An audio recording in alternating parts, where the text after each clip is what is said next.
What's up, guys? I'm Chad Barnes, and welcome to the channel. Here, it's all about real car talk, from simple fixes to smart driving tips and keeping your ride in top shape.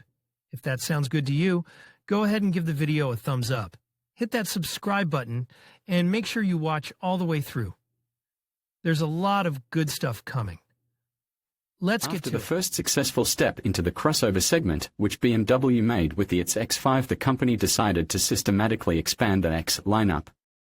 The second representative was X3, a more compact and simple technically, but still an interesting car in management and behavior.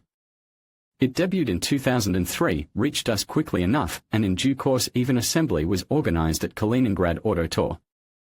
By the way, the crossover was initially a joint product of BMW and Magna Steyr and was assembled at Magna factory in Austrian Graz.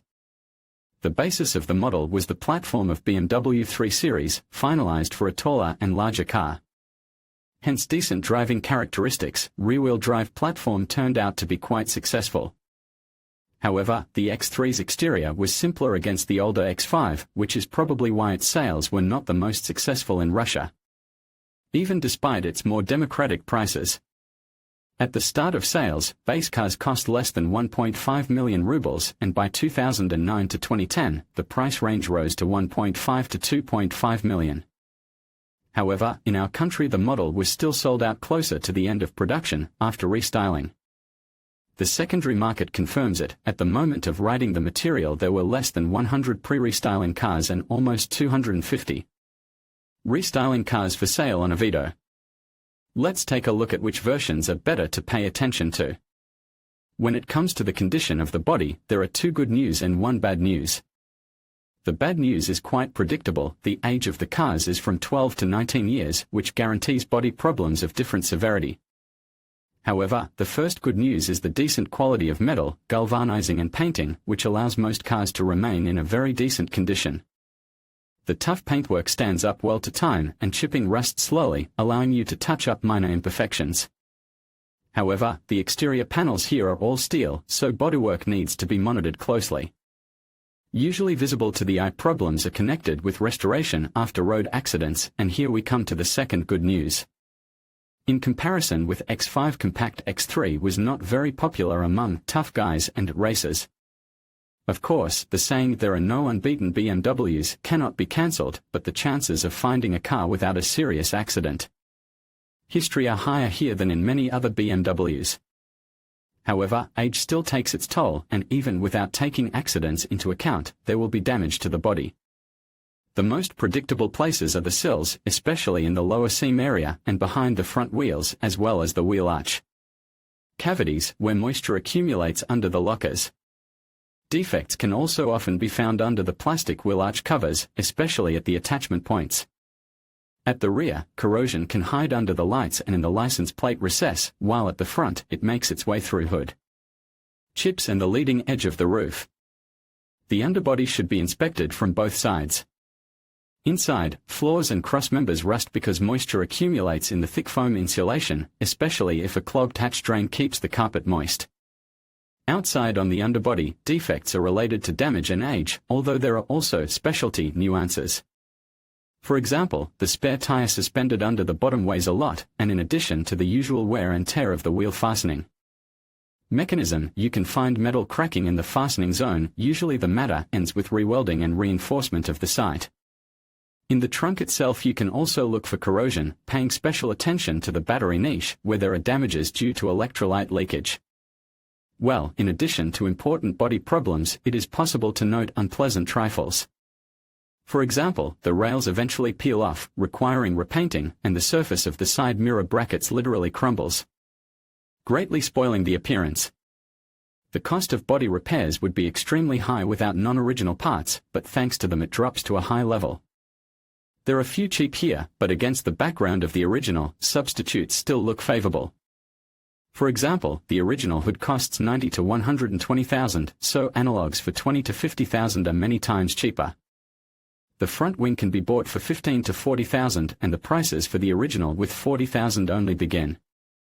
The front bumper here is two-piece, and only the outer cladding will cost 30 to 40,000 for the original and 15 to 35 for analogs, and the base of the bumper will require even more money. The windshield can be bought cheap. There are variants for 7 to 15,000 with the price of the original from 40 to 50,000.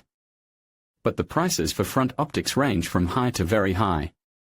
If not, original halogen headlight can still be bought for 20 to 40,000 instead of 100,000, then xenon headlight will cost 40. Minus 80,000 at the price of the original in 200 and more, and adaptive xenon is even more expensive. Fortunately, X3 was popular abroad, so you can still buy a lot of things on foreign scrap yards, although the increase in exchange rates will still spoil the savings. Having shared the platform with the X3 has received the same suspension schemes. In front it is a McPherson with two separate lower arms, and at the rear a multi-lever. Prices of original spare parts here also have grown strongly, so that it is possible to pay almost no attention to them. For example, the front lower arm of the front suspension costs 40 to 50,000, although analogs are available from 4 to 20,000. The rear lever is cheap, only 15 to 17,000, although here two analogs from 4,000 are available.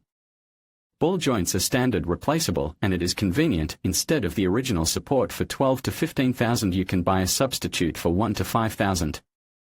Silent blocks are also available in assortment. Original ones, however, are also very expensive, but there are enough replacements for any taste. The hub bearing is changed separately from the hub and is offered in the widest assortment at the price from 1 to 10,000 rubles. The front shock absorber in a firm box costs under 100,000, but analogs start from 4,000, a detail from a large manufacturer can be bought for 7 to 12, and Sachs, which, in fact, and lies in the original box, for 15 to 18. At the back, prices are 20 to 30% lower, from 2,000 for a non-original, 5 to 10,000 for a quality part, and 10 to 12 for Sachs. In the repair of the rear suspension can also help individual silent blocks, although there are levers in the assembly to choose from. For example, a non-original lower cross arm can be purchased for 2 to 7,000 instead of 25 to 35.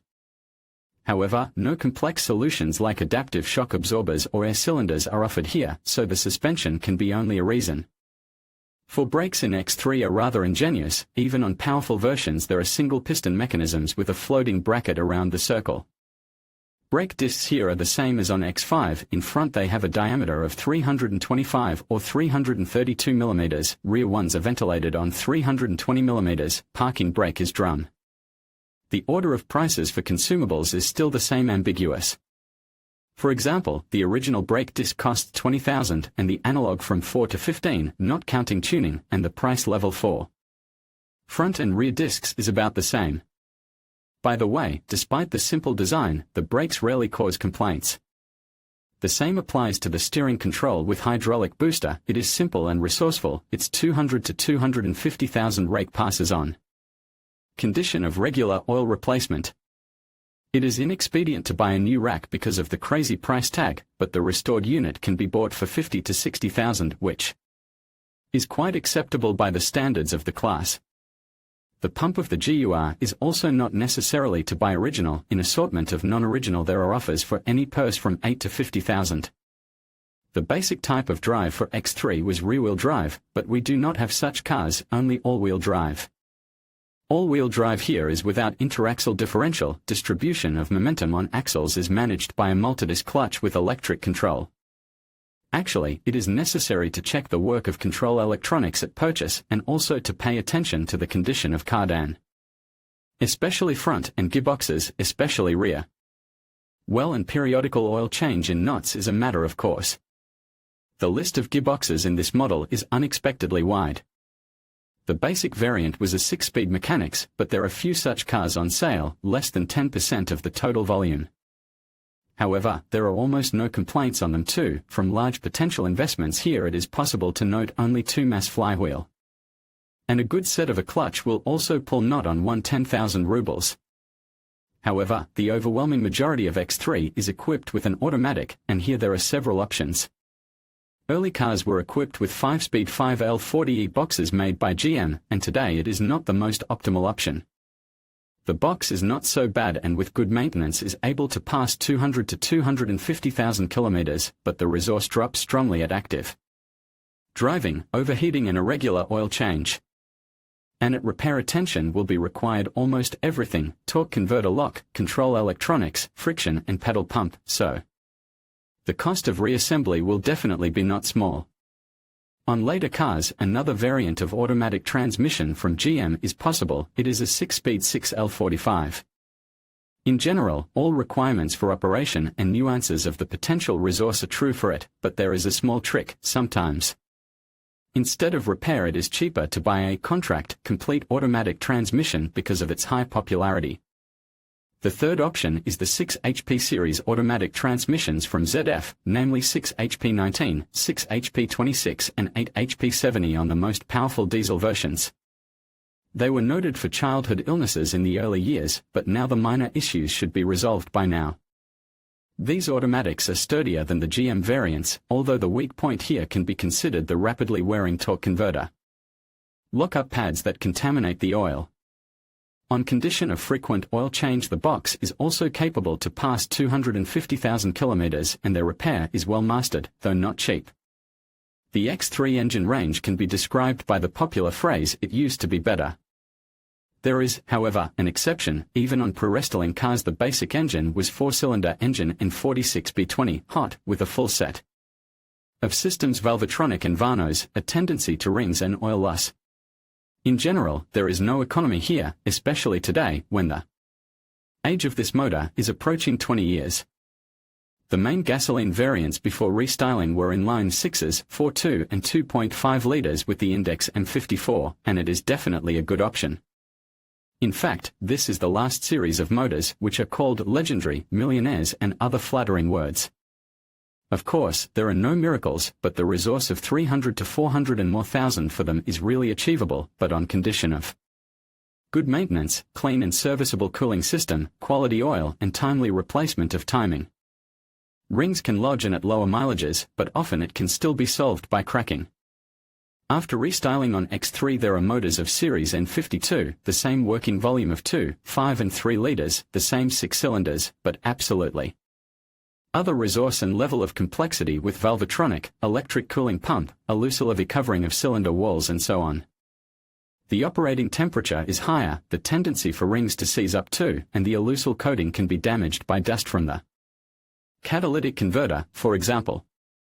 In general, a restyled gasoline car is not that hopelessly bad, but it requires much more financial certainty.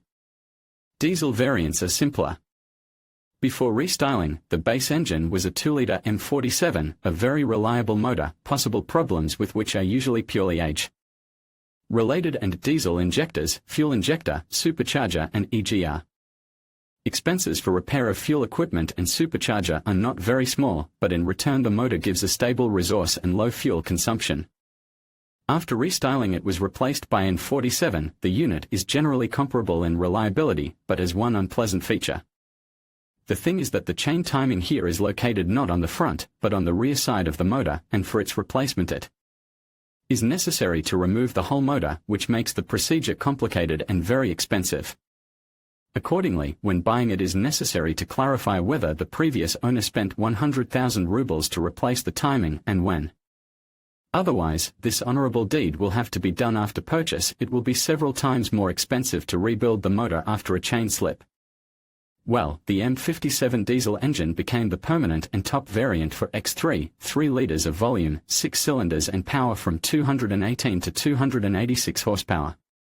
Diesel 286 horsepower X3 gains the first 100 in 6.4 seconds, and it is generally the fastest and most powerful variant of the crossover. And what is even better, the most reliable. The list of problems here is also usually limited to typical failures of fuel equipment and supercharging system, but the engine is not inclined to overheating and oil loss, and its resource can exceed 300 to 400,000 kilometers. Certainly, taking into account the age, it should be checked with partiality, but it will be the optimal choice when buying X3 of any age, and it was offered both before and after restyling. The only disadvantage is high power. Transport tax more than 40,000 for 272 to 286 horsepower does not please anybody. But, at least, there will not arise questions for what it is necessary to pay so much. However, the 3-liter diesel has one more disadvantage: its rarity. Among restyled cars, diesel cars occupy only 1/3, and at the moment of writing this material there were only 16 3-litre ones. So there are three options here. The first one is an attempt to save money and look for a gasoline pre-restyling car with a 6-cylinder engine. You can buy such a car cheaper than $1 million, but you will have to invest in diagnostics and service after purchase. The second option is to look for a restyled crossover with a 2-litre diesel N47. Here you can find a well-groomed copy with a mileage of about 200,000 kilometers, about this one. If Autoteca will confirm accident-free history and mileage, and diagnostics, absence of technical problems, then the main investment after purchase will be the replacement of the timing. Well, and the third option is a search of the car with that very 3-litre diesel. In sale still fall well-groomed copies with mileage up to 250,000 kilometers, for example, like this one if you do not chase the most powerful option, then the transport tax for 218 horsepower will be sparing, and the resource should be enough for years to come. And taking into account that we are talking about BMW, the resource can be considered the main addition to controllability and dynamics. In conclusion, the debate between old and new vehicles, particularly when it comes to the sporty diesel BMW X3 I, ultimately hinges on personal preference and priorities. For those who value classic design, proven reliability, and a unique driving experience, investing 1 million rubles in this model could be a worthwhile decision. However, potential buyers should also consider factors such as maintenance costs, fuel efficiency, and the availability of parts. If you appreciate the charm of older cars and are willing to embrace their quirks, the BMW X3 I might just be the perfect fit for you. Thank you for watching, and we hope this discussion helps you make an informed choice.